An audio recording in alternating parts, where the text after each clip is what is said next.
રાજસ્થાનમાં ખતરા ભાઈબંધ હારે થઈ ગઈ મોટા પાયે લપ. ખતમ. રાતે 7 વાગે પ્લેન બીનો 8 વાગે ઠેલા ભરીને થઈ ગયો રેડી. ભાઈબંધ આવ્યો લેવાની, એની ગાડીમાં બધો સામાન ભરીને થઈ ગયા અમદાવાદ બાજુ હાલતા. બોટાદથી 50 લાખ વાળા પ્લેનમાં બેહીને જવાનું અમદાવાદ. અમે બે ભાઈ ભેગા થઈ ગયા અમદાવાદમાં. 2-3 ખરડા ભાઈબંધ નું છેતરીને આગળ વહી ગયા છે. કઈ વાંધો નહીં, જોઈ લેશું.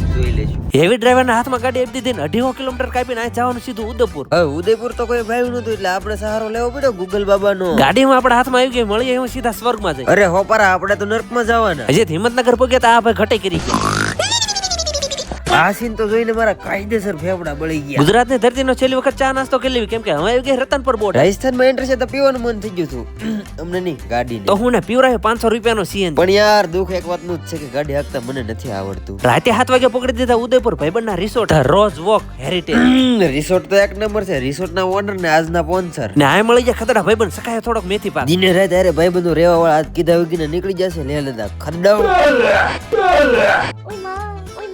આ ભાઈ ખોર નીંદર માં ગરી ગયા ને તમે જરા ફોલો કરતા જાવ. મળીએ સીધા કાલ રાજસ્થાનના વ્લોગ સાથે. બાપા મને ફોલો કરતા જાજો.